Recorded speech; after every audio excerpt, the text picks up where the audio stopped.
incrível jornada com Gary Kent. Esse é um dos capítulos mais sombrios da história. Anos 70 depois de Cristo.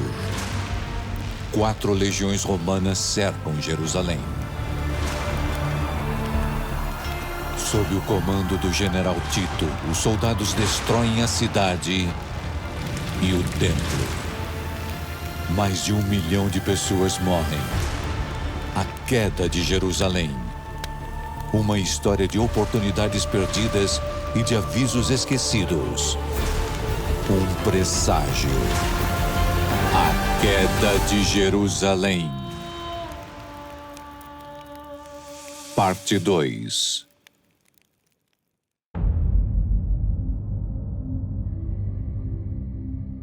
Em 14 de abril do ano 70 depois de Cristo, Tito, o general romano e futuro imperador, deu início ao cerco de Jerusalém.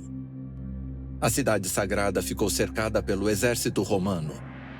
Cerca de 80 mil soldados, incluindo 4 legiões, uma delas sendo a lendária 10ª Legião, estavam posicionadas no Monte das Oliveiras com vista para Jerusalém. A cidade foi tomada num cerco mortal que se fechava cada vez mais. Não havia escapatória. Nenhum abastecimento de comida ou de água foi permitido na cidade. Então a artilharia e os armamentos pesados e letais foram montados e posicionados no local. O arsenal incluía torres de cerco, catapultas, arietes e lança-chamas. Tudo tinha sido projetado para atacar diretamente os muros, os defensores e os habitantes de Jerusalém.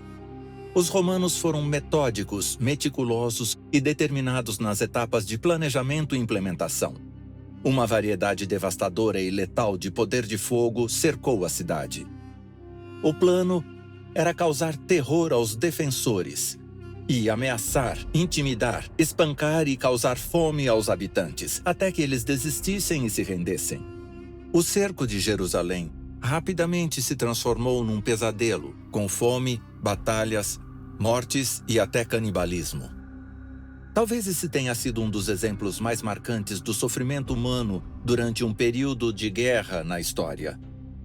Joséfo, um historiador que testemunhou o evento, disse que mais de 1 milhão de pessoas morreram no cerco e na destruição de Jerusalém.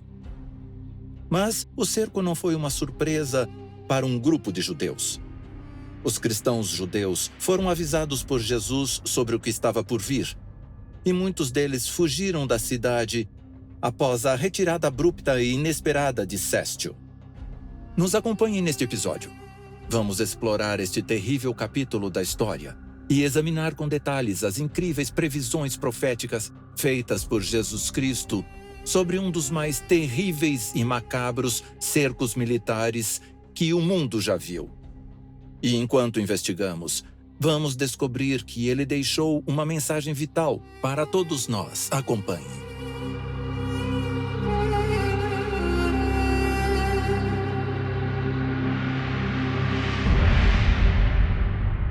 O cerco de Jerusalém.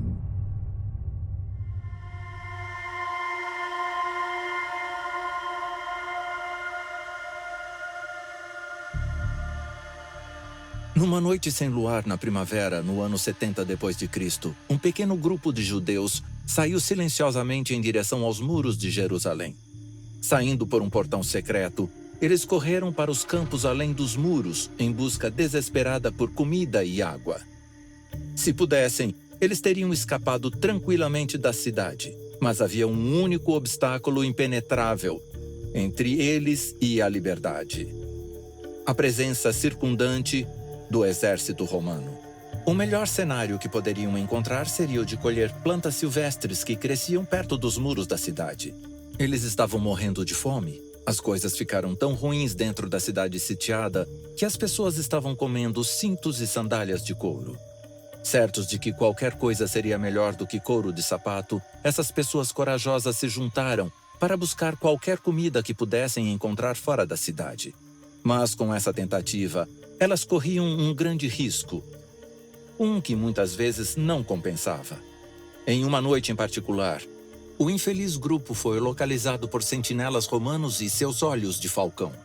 Eles foram presos, torturados e pendurados em cruzes que foram erguidas em frente aos muros da cidade. Na verdade, todos os homens judeus que eram capturados durante o cerco de Jerusalém eram crucificados. Havia tantas cruzes cobrindo a área imediatamente fora dos muros da cidade que parecia um vasto cemitério de morte e destruição. Quando Tito sitiou Jerusalém na primavera do ano 70 d.C., a cidade não estava preparada para o ataque. Os judeus já tinham derrotado os exércitos romanos do general Sestio e da 12ª Legião apenas 6 meses antes, e eles não esperavam outro ataque tão cedo. Na verdade, os judeus derrotaram os romanos de forma tão implacável no final do ano 69 d.C. que quase subjugaram as orgulhosas legiões romanas. Eles retornaram a Jerusalém triunfantes e sobrecarregados com os espólios da vitória. No entanto, os romanos estavam determinados a subjugar esse pedaço rebelde de seu império. Os judeus eram conhecidos pela obstinação e por resistirem com persistência ao domínio romano. Uma combinação de fatores que Roma se recusava a aceitar. Onde Sestio tinha falhado, Tito estava determinado a alcançar sucesso. Em abril do ano 70 d.C., apenas 3 dias antes do Pessa, o exército romano convergiu para Jerusalém com um novo general no comando. Mais de 1 milhão de judeus tinha se reunido dentro dos muros da cidade sagrada para comemorar o Pessa, o que os tornava alvos fáceis da destruição que se aproximava. Na época, Jerusalém estava parcialmente preparada para qualquer tipo de agressão militar. Isso se devia em grande parte ao fato de que, durante as guerras judaico-romanas, entre os anos 66 e 70 d.C., a cidade tinha passado por um período de intensa agitação. As guerras judaico-romanas foram uma série de revoltas contra o Império Romano que começaram em 66 d.C. O estopim da revolta foi uma resposta ao aumento das tensões religiosas e aos altos impostos, o que resultou em represálias contra os cidadãos romanos.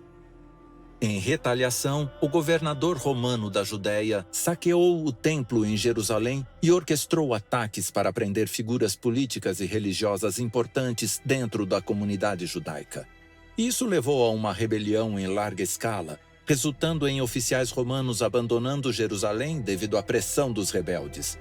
O imperador Nero pediu a Vespasiano, um general romano, para dar fim à rebelião com o apoio de seu filho Tito. Então, após o Pessa dos anos 70 d.C., a cidade estava nas mãos de várias facções rebeldes de zelotes. O governo provisório de curta duração estabelecido pelos romanos entrou em colapso e todos ficaram atentos. Jerusalém inicialmente tinha provisões suficientes para resistir a um cerco, mas logo após a vitória decisiva sobre Sestio, os líderes rebeldes judeus baixaram a guarda. Os estoques de alimentos e suprimentos tinham diminuído, deixando a cidade despreparada para um cerco prolongado, especialmente considerando o grande número de refugiados e forasteiros que entraram em Jerusalém para celebrar o Pessa. Quando Tito cercou a cidade, o caos inundou as ruas. Em 3 semanas, o exército romano conseguiu abrir caminho através das 2 muralhas externas da cidade. Apenas a terceira parede, a mais grossa, permaneceu de pé, em grande parte devido aos rebeldes obstinados que defenderam desesperadamente a cidade. Logo, a fome assolou os habitantes encurralados. Mas o cerco não foi uma surpresa para um grupo de judeus. Os cristãos judeus foram avisados por Jesus sobre o que estava por vir, e muitos deles fugiram da cidade após a retirada abrupta e inesperada de Sestio. Eles se lembraram de como, do topo do Monte das Oliveiras, Jesus olhou para a pacífica cidade de Jerusalém e sentiu seu coração apertar de temor. Nada sobre a cidade naquela época indicava perigo, mas Jesus olhou para o futuro e pôde ver as nuvens carregadas que surgiam à distância. Muito abatido, ele clamou: "Quem dera que tu, até mesmo tu, soubeste neste dia as coisas que levam-te à paz. Mas agora, tudo isso está escondido de teus olhos, pois dias virão em que os teus inimigos levantarão uma barricada ao teu redor. e te cercarão, e te margearão por todos os lados, e te derrubarão no chão, a ti e a teus filhos dentro de ti. E não deixarão em ti pedra sobre pedra, porque não conheceste o tempo da tua visitação. Quando Jesus falou essas palavras, encontradas em Lucas capítulo 19, versículos 42 e 44, a cidade de Jerusalém era uma imagem de paz e prosperidade. As enormes muralhas e palácios da capital pareciam zombar da ideia de destruição. No entanto, Jesus vislumbrou o futuro através das páginas da história e traçou com precisão aterradora os horrores que cairiam sobre a cidade em apenas 40 anos. Jerusalém seria subjugada, a cidade assolada e o templo destruído. Quando Jesus se aproximou da cidade, a Bíblia nos diz que ele chorou por ela.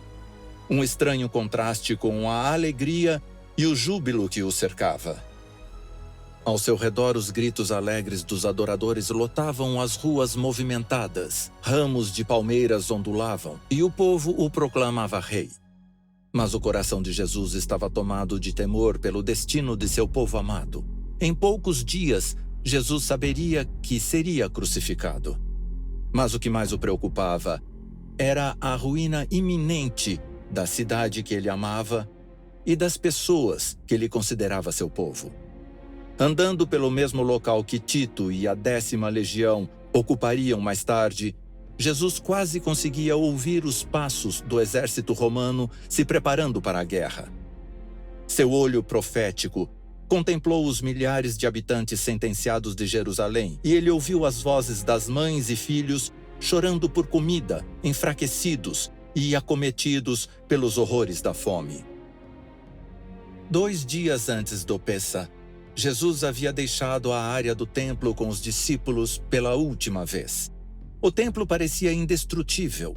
Uma grande quantidade de riquezas e trabalhos romanos foram colocados nas construções por Herodes o Grande. As pedras de mármore foram cortadas com precisão e enviadas diretamente de Roma para a Judéia.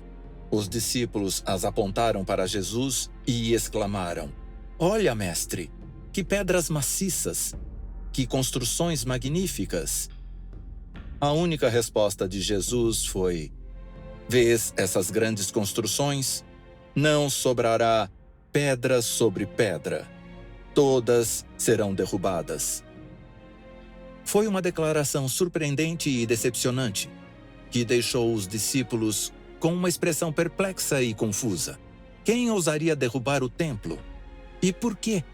Em primeiro lugar, estava sob a proteção de Deus, e em segundo lugar, os próprios romanos tinham investido nele.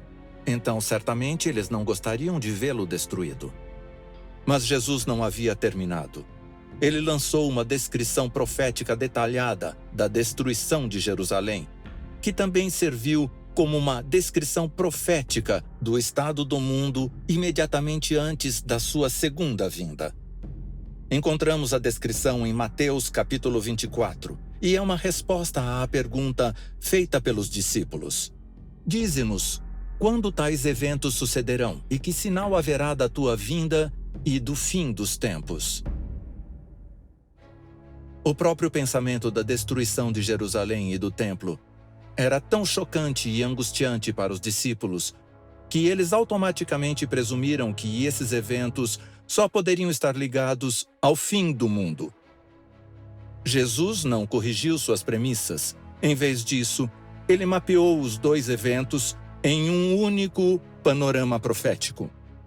Mateus capítulo 24 começa com uma advertência contra falsos cristos e também falsos profetas, antes de passar para uma descrição detalhada de guerras, fome, pandemias e vários desastres naturais. É uma descrição do mundo em que vivemos hoje. Jesus respondeu: "Cuidado que ninguém vos engane, pois muitos virão em meu nome dizendo, 'Eu sou o Messias', e enganarão a muitos. Ouvireis falar de guerras e rumores de guerras, mas cuidai para não vos alarmardes. Essas coisas devem acontecer, mas o fim ainda está por vir. Nação se levantará contra nação, e reino contra reino. Haverá fome e terremotos em diversos lugares. Todas essas coisas são o princípio das dores do parto. Ao longo do século passado, falsos líderes religiosos apareceram com uma frequência maior. Falsos profetas têm desencaminhado milhares de pessoas e, até agora, estão espalhados por todo o mundo religioso.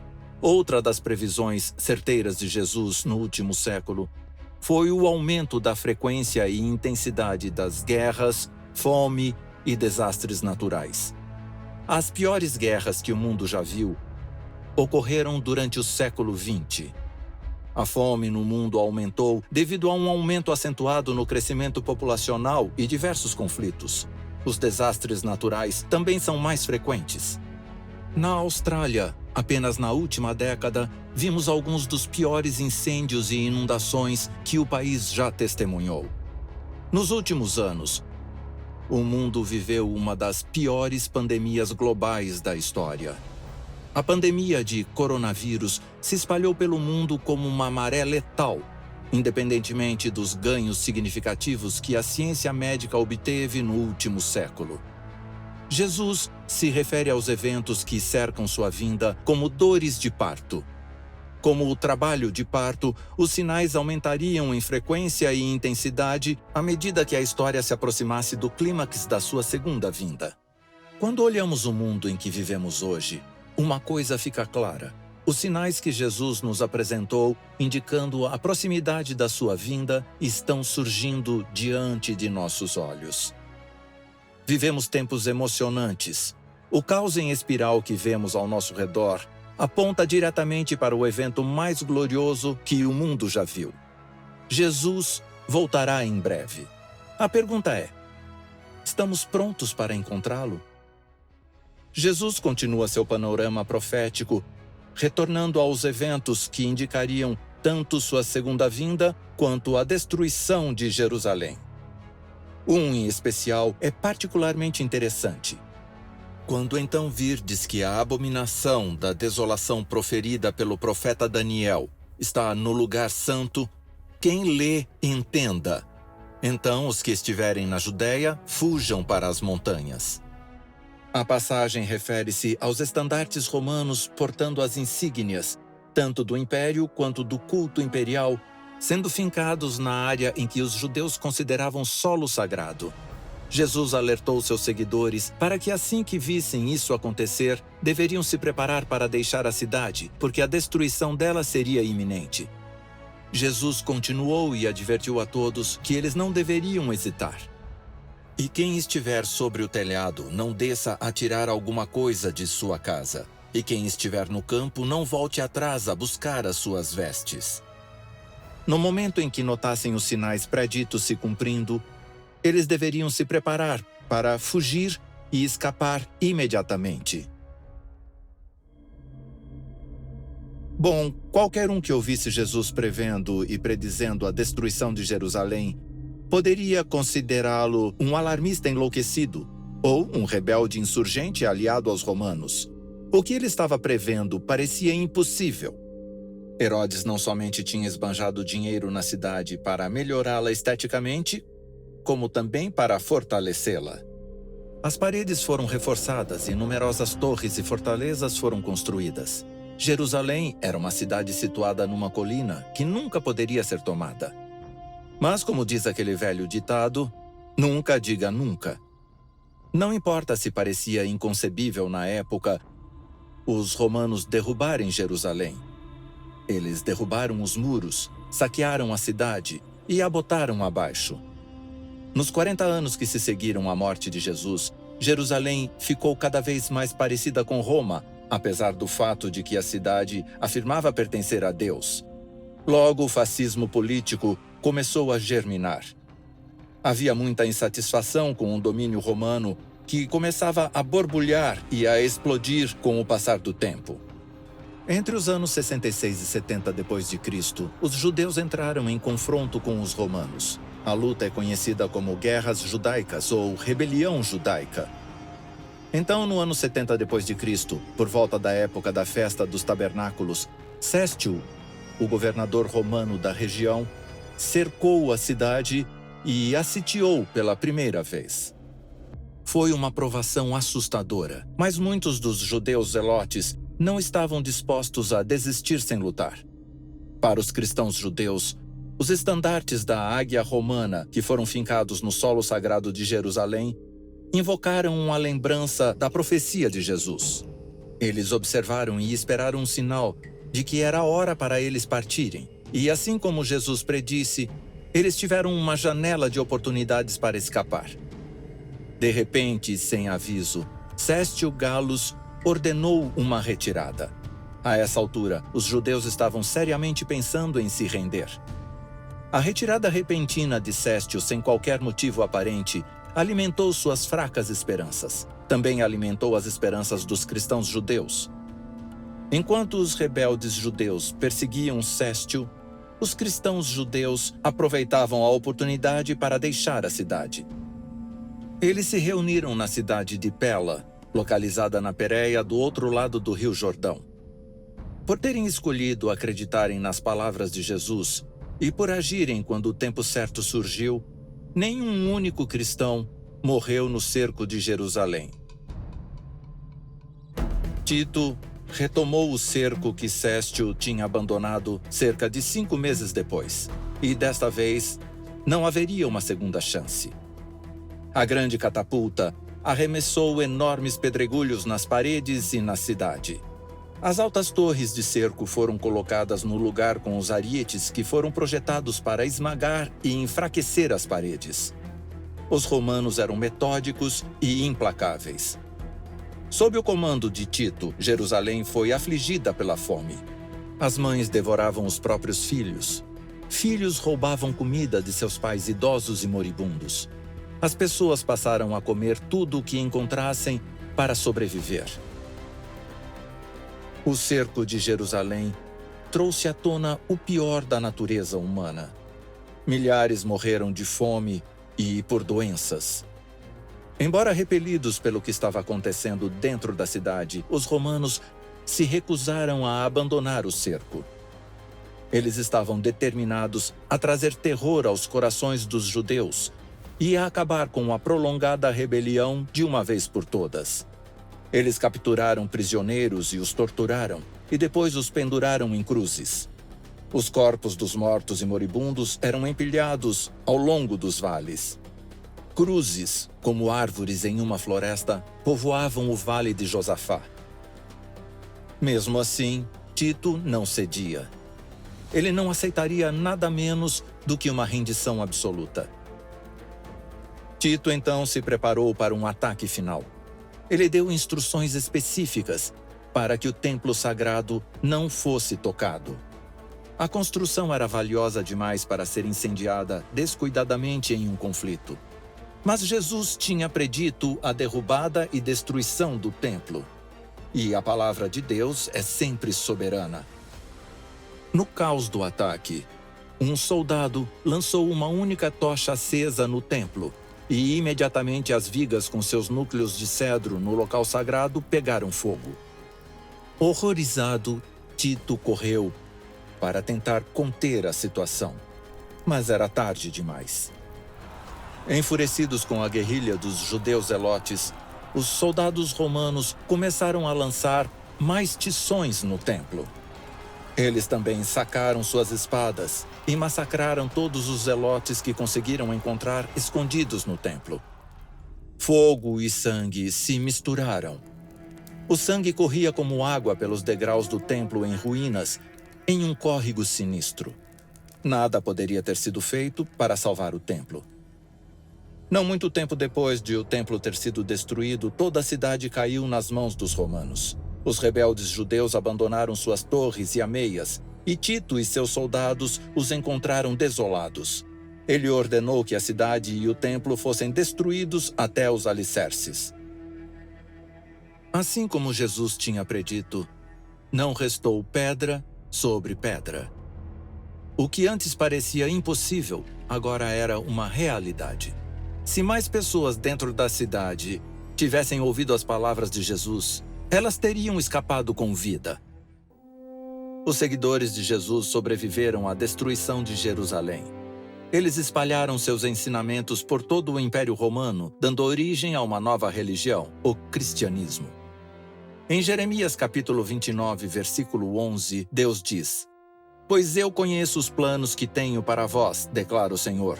Planos para que prospereis e não para vos prejudicar, planos para dar-vos esperança e um futuro."